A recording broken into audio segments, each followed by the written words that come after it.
Hoje, na Roda com Psicólogos, estamos recebendo Kenji Sakamoto. Olá, pessoal.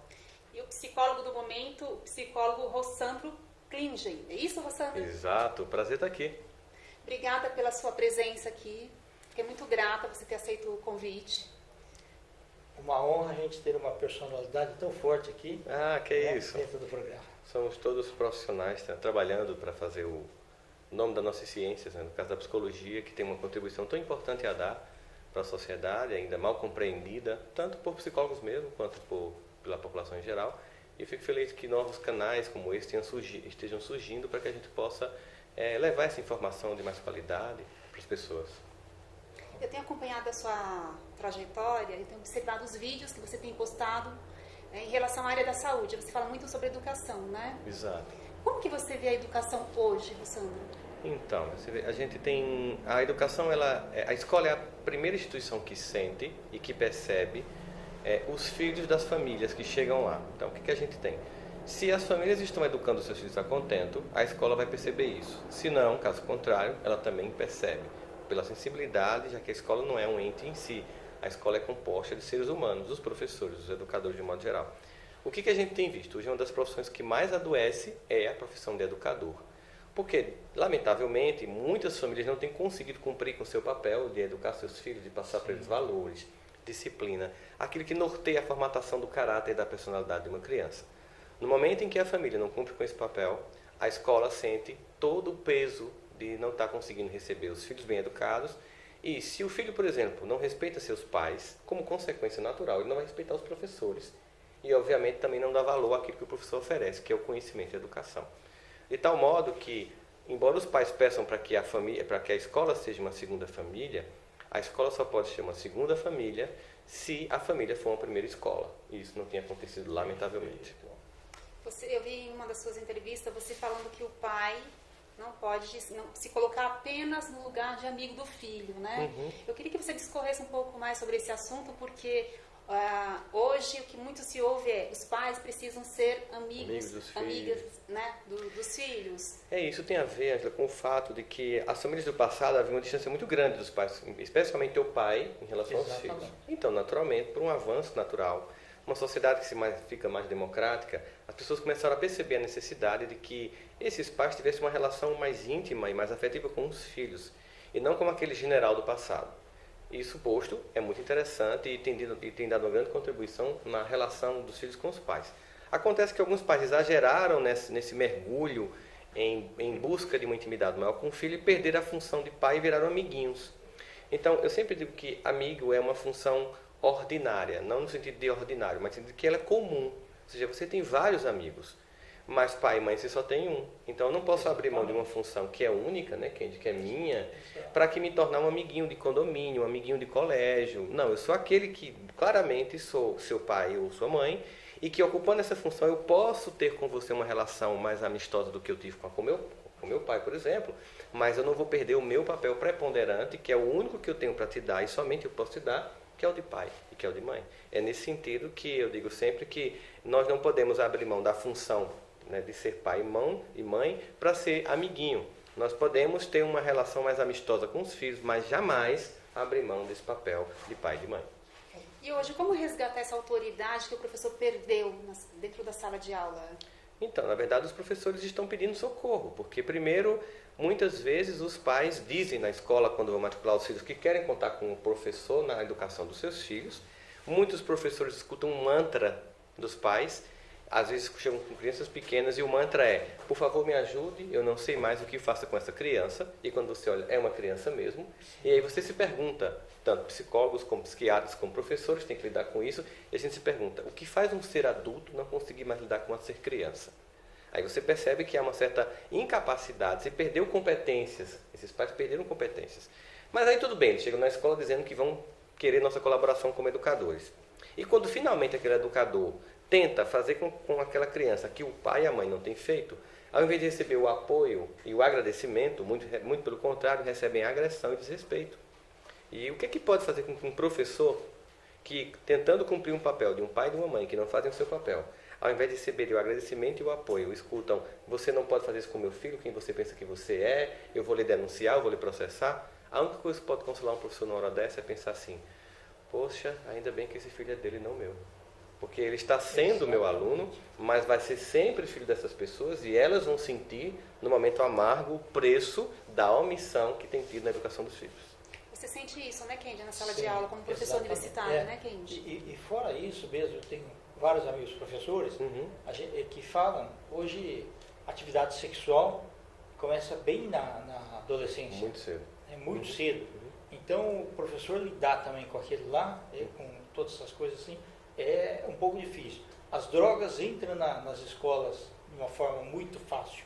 E a referência também, teve uma ocasião que eu trabalhei alguns anos em Brasília, o pai e a mãe trabalham em órgãos públicos e deixam os filhos, por exemplo, com a empregada. Então, o espelho modelo que os filhos vão aprender é o da empregada.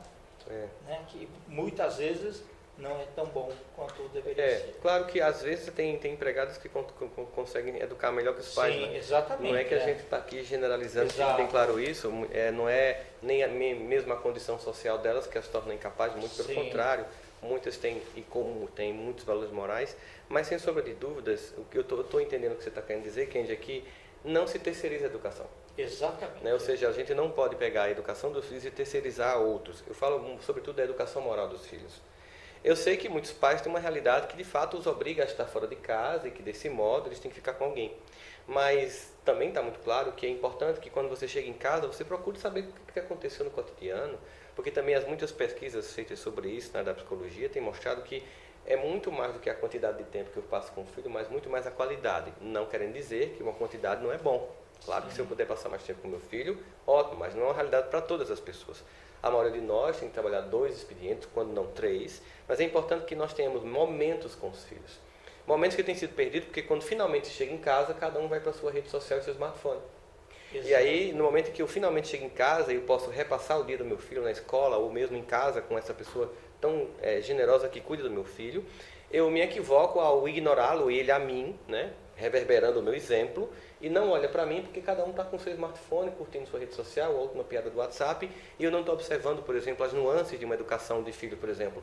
Ele chegou mais calado da escola, ele demorou mais no quarto do que ultimamente, ele jantou com um semblante mais fechado, que indica que está acontecendo alguma coisa, já que crianças e adolescentes comumente não chegam em casa e desabafam. A gente meio que tem que estar lendo, interpretando o seu semblante, suas nuances emocionais, e eu não vou conseguir fazer isso se eu estiver o tempo inteiro conectado. Eu vou desconectar-me da família e me conectar com o virtual, perdendo quem está do meu lado e precisa de mim. É verdade. O que falta na educação hoje, na sua opinião? Então, falta o compromisso real de entender que quando você tem um filho, filhos, você tem um dever para com eles. E nós sabemos que no momento em que nós ficamos em pé, seres humanos se tornaram eretos, as crianças nasceram mais cedo, porque para que as mulheres sobrevivessem ao parto, a criança tinha que nascer antes do tempo. Com isso, o cérebro humano ele começou a precisar ser desenvolvido após o parto. Nós somos o único animal que nós não nascemos pronto. Isso é muito legal, porque essa plasticidade neurológica nos deu capacidade, por exemplo, de inculcar tudo que a gente tem hoje, que é a civilização, a história e a cultura humana. Significa dizer que quando o bebê nasce, ele precisa de cuidado durante muito tempo ainda. Exato. Não é somente depois do parto que está tudo resolvido. A partir dali começa uma nova etapa, não mais apenas essa formatação orgânica, mas da construção desse psiquismo, dessas emoções, para que essas crianças no futuro possam lidar com as dificuldades da vida, as perdas e as frustrações, e possam desenvolver com essa educação afetiva e comprometida a resiliência necessária para que elas possam suportar a vida com todas as dificuldades que apresenta para qualquer um de nós. Qual a importância da educação religiosa na formação do caráter do ser humano?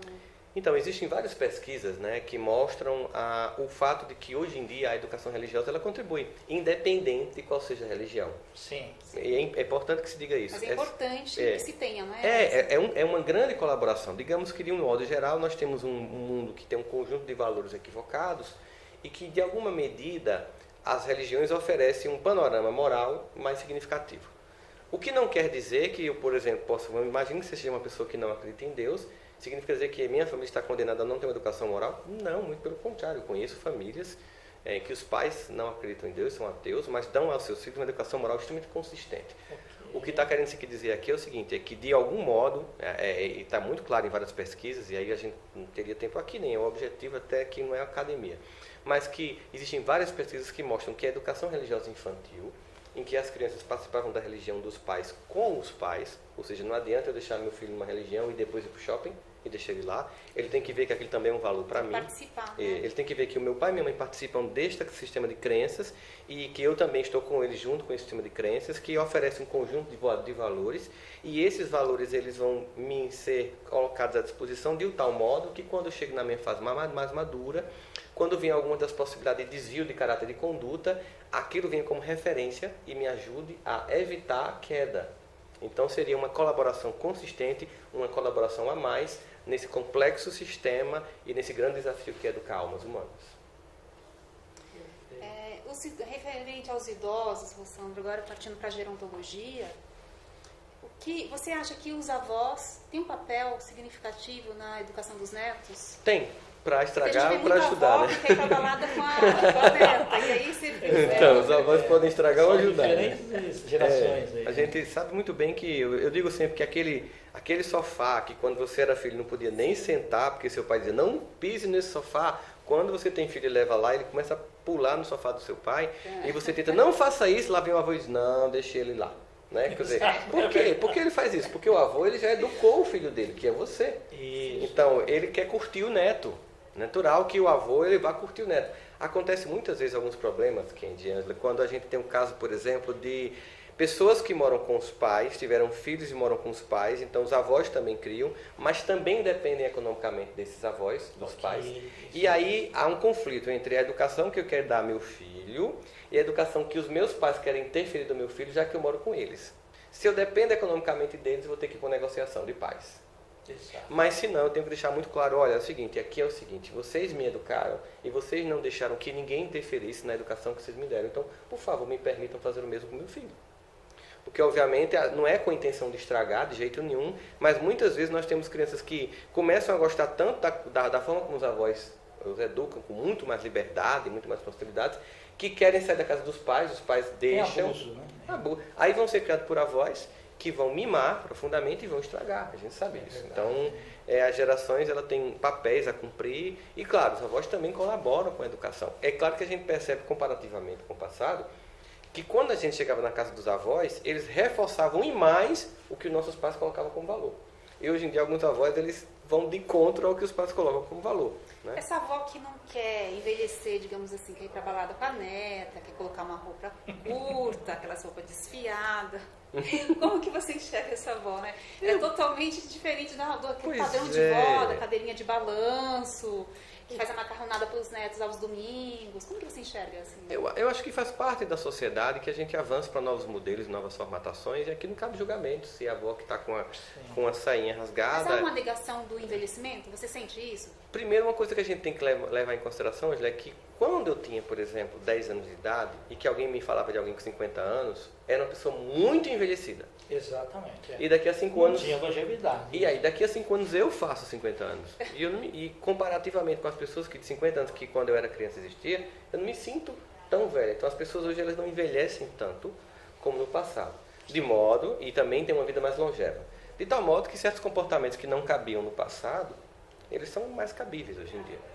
De um modo geral, a avó querer ser mais jovem não é um problema. O problema é quando ela não quer, e aí você foi muito certo ao dizer, aceitar algo que é inexorável, que a gente está envelhecendo. Sim. Bom, o senso de ridículo vai de cada um. Né? Exato, tem mulheres que são com mais de 50 anos ficam extremamente bem elegantes, com roupas de jovens, e tem outras que ficam bastante questionáveis. Mas aí é uma opção que cada pessoa tem de perceber o quanto está sendo uma pessoa que está condizente com sua idade ou não. Eu acho que a gente tem liberdade de expressão para isso. Obviamente que no passado nós tínhamos a ideia de que as filhas queriam parecer com as mães, hoje em dia as mães querem parecer com as filhas. Mas isso tem a ver com digamos assim, esse mito, esse canto da juventude como a idade ideal para ser feliz, que na verdade é uma grande bobagem, porque toda idade apresenta a possibilidade de ser feliz e toda idade tem uma perspectiva de aprendizado e de compreensão do mundo que não se pode perder, tanto na infância, como na adolescência, como na idade adulta, como na maturidade. Nós temos em cada etapa da vida aspectos e ganhos emocionais que nós devemos aceitar né? E isso é muito importante. E claro, você pode ao longo desse processo também cuidar, fazer plástica, o que você quiser, para se sentir melhor, né? Faz parte.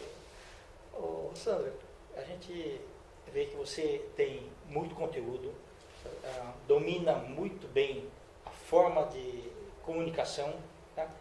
Isso se deu nos seus estudos, quando você resolveu migrar também para ser um grande palestrante. Como é que foi esse processo? Então, foi completamente inesperado. Na verdade, eu era extremamente tímido e nunca gostei de estudar. Interessante. Inclusive, eu falo isso nas palestras para que os alunos entendam que é possível dar certo mesmo. Acontece que a minha mãe, ela deixou bem claro para mim que eu tinha que estudar não porque eu gostava, mas porque era necessário. Então, ela me ensinou que eu não estudo porque eu gosto, eu estudo porque é necessário. Você perguntar para mim, você prefere ficar lendo um livro de filosofia profunda ou assistir 10 episódios de The Walking Dead? Eu prefiro assistir 10 episódios de The Walking Dead. O problema é que ao assistir 10 episódios de The Walking Dead não me dá nada. Não me acrescenta nada na vida. Mas ler me acrescenta. Então, eu sei o seguinte, que existe um resultado com o conhecimento. Então, eu comecei a buscar o conhecimento porque eu vi o resultado dele. Agora, falar em pouco foi um trauma. E aí eu vou contar para vocês. Eu estava... Você comunica muito bem. Sim. Você tem um conteúdo maravilhoso. Pois é, mas assim, eu estava na universidade, tinha 17 anos e fui apresentar um seminário. Não me preparei, era tímido, não gostava de estudar. Foi um desastre total, completo. A professora disse que eu era ridículo, que eu não fazia jus a estar no mundo acadêmico. Alguns colegas também reverberaram essa coisa da professora. E eu cheguei em casa como vítima, contando a minha mãe que eu tinha sido humilhado na faculdade, como é que poderia uma coisa daquela, mamãe me ajude. Minha mãe escutou, acolheu e disse, meu filho, eu imagino como foi ruim mesmo. Deve ter sido horrível. Para uma professora dizer isso, é porque você realmente foi um fracasso.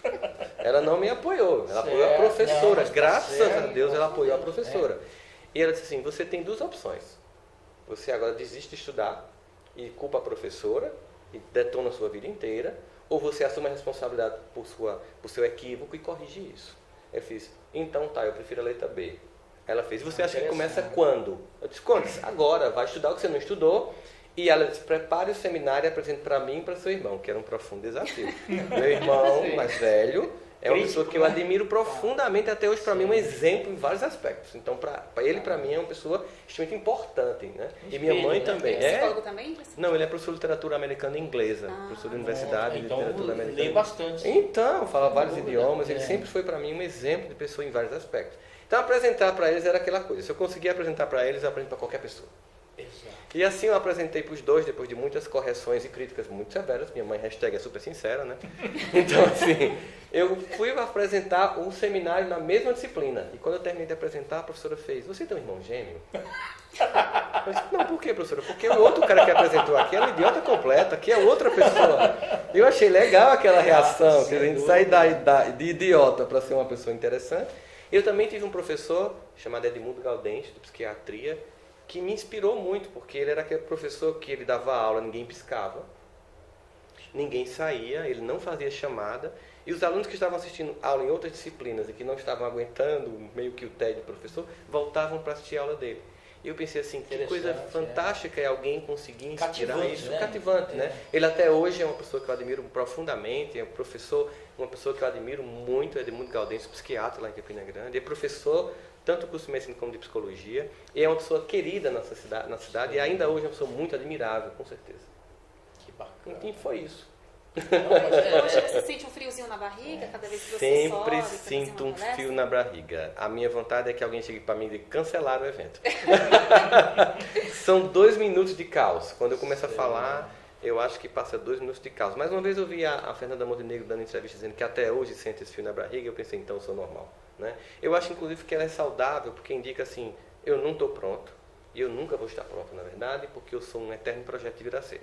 Então é preciso que eu tenha essa noção de que eu tenho muita coisa a melhorar, muita coisa a aprender, sempre com várias pessoas, e é preciso essa consciência para não me achar o cara, porque eu acho que isso é uma coisa que adoece. Quando você começa a se identificar com o personagem, você perde sua própria identidade. É importante permanecer com a simplicidade e a humildade, que é aquilo que realmente fica com a gente quando a gente está só. Muito bom. Só uma pergunta. Claro. Como é que você virou esse superstar? Eu acho que eu não virei superstar, não. Eu sou um psicólogo que dou palestra. Eu acho que, na verdade, eu sinto que O que eu tenho falado, mais do que ser eu mesmo, é o que tem reverberado. E não é porque eu estou falando, é porque é o que a ciência está falando, é o que as pesquisas estão falando. Talvez o mérito seria da minha forma, traduzir essas pesquisas de um modo que seja compreensível a todas as pessoas. E aí as pessoas lá, dona de casa, a pessoa mais simples, ela consiga compreender aquilo que talvez apenas numa transmissão do mundo acadêmico não fique compreensível.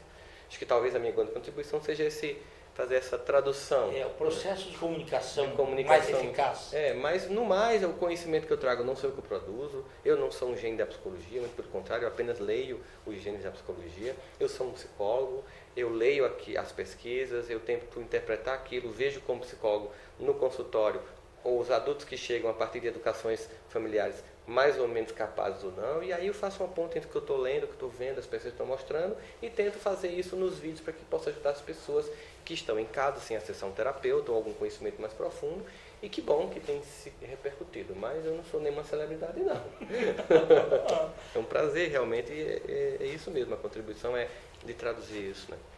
Eu queria que você falasse um pouquinho sobre o seu livro. Recentemente você lançou um livro, né? Eu lancei 2 esse ano, né? Eu lancei o 5 Faces do Perdão, que na verdade são 5 histórias de perdão que eu atendi ao longo do processo de consulta com autorização dos pacientes. Eu peguei 5 histórias que seriam protótipos de perdão e coloquei com a narrativa do processo, né, em que eles construíram essa escala de perdão, e ao mesmo tempo com um reforço em termos de conhecimento psicológico sobre esse processo. Então, cada história, a primeira é de um homem que queria ser alguém melhor do que ele queria ser uma espécie de celebridade, e ele tem que aprender a perdoar-se por não ter alcançado essa versão superstar dele, e que ele poderia ser feliz sendo uma pessoa como a maior parte de nós, comum. Tem a história de uma mulher que tem que perdoar uma traição afetiva, uma mãe que tem que perdoar, na visão dela, Deus, porque o filho mais novo morreu de acidente, então perdoando Deus, o título desse capítulo. Tem um homem que tem que perdoar o pai, porque é um clássico da psicologia, ele via que o pai gostava mais do irmão do que dele, e isso gerou muita dor nele. E tem um caso que eu acho que também é muito importante, que é um protótipo de terapia, que é de abuso sexual, né? Então, assim, esse foi o livro que eu lancei no início desse ano. E recentemente, reverberando esses vídeos, né, que viralizaram em relação à educação de filhos, eu lancei o Help Me Edu, que eu já vinha meio que escrevendo esse livro, só que com os vídeos meio que sendo muito vistos, eu percebi que seria interessante deixar bem claro que aquela fala era fruto de pesquisas e de conhecimento, e eu procurei fazer os 2 livros, especialmente o Help, de uma forma extremamente acessível, para que eu possa democratizar o conhecimento e não ser preconceituoso e tornar uma linguagem hermética, para que as pessoas possam compreender. Mas lá são citadas pesquisas e mais pesquisas, mas mesmo assim, de uma forma palatável, para que as pessoas possam... Não é receita de bolo, não existe receita de bolo para educar filho, eu sempre digo isso. Os métodos são, cada família sabe como vai fazer, e com filhos muda, você tem gêmeos e é diferente, as personalidades são únicas. Mas se não existe receita de bolo para educar filhos, existem várias coisas que podem dar errado. E se você souber o que pode dar errado, é muito mais fácil você conseguir dar certo. Parabéns. E por que perdão? Por que você escolheu falar sobre o perdão? Porque eu vejo quantas pessoas têm a vida destruída pela mágoa, pelo ressentimento. Quantas pessoas que têm depressão mais profunda, quando você vai lá para as causas mais profundas, você vê ressentimento. O ressentimento é algo que inviabiliza o teu presente por causa do teu passado e destrói o teu futuro.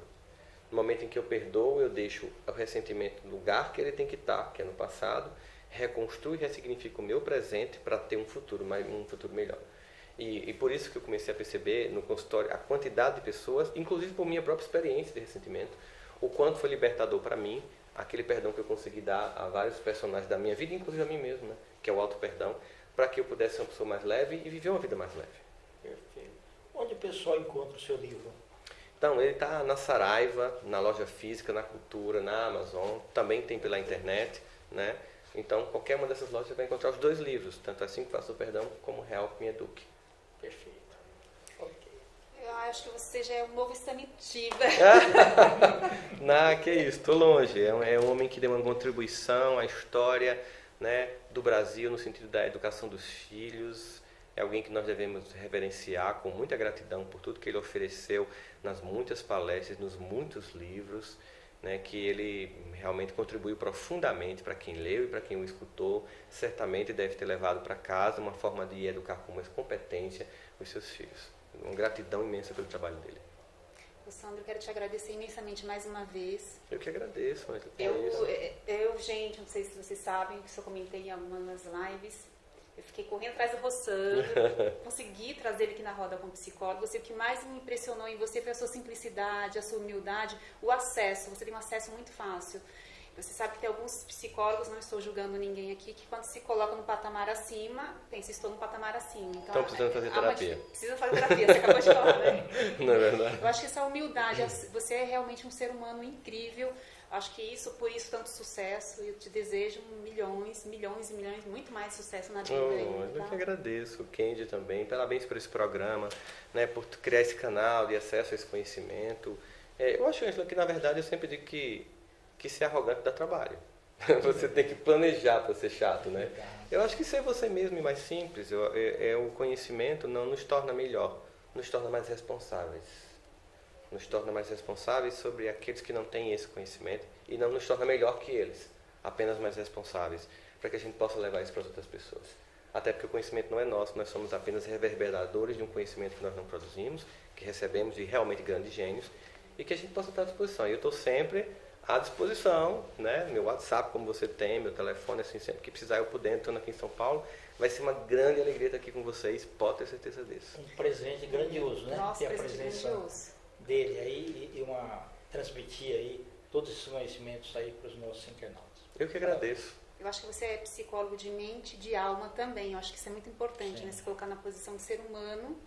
E como seres humanos nós somos falhos também, né, Sandro? Assim, a gente tem muito psicólogo que não quer que o outro veja a sua dificuldade, a sua fraqueza. E eu acho que quando você traz seus exemplos de vida que você coloca, foram vários assim, aqui eu não vou expor, mas assim, eu aprendi muito com seus vídeos. Cada vez que você falava, eu passei por isso, eu fiz isso, e você trazia o seu cotidiano e contava, isso te aproximava cada vez mais das pessoas, da população, que com certeza se identificou com você, e é por isso que você é esse sucesso que você é, com certeza vai ter muito mais, né, Kendi? Sem dúvida. Parabéns, estamos honrados com a tua presença. A honra também é minha, pode ter certeza disso, Ângela, Kendi, muito obrigado pela atenção de vocês aqui. Internautas, obrigada e até o próximo vídeo.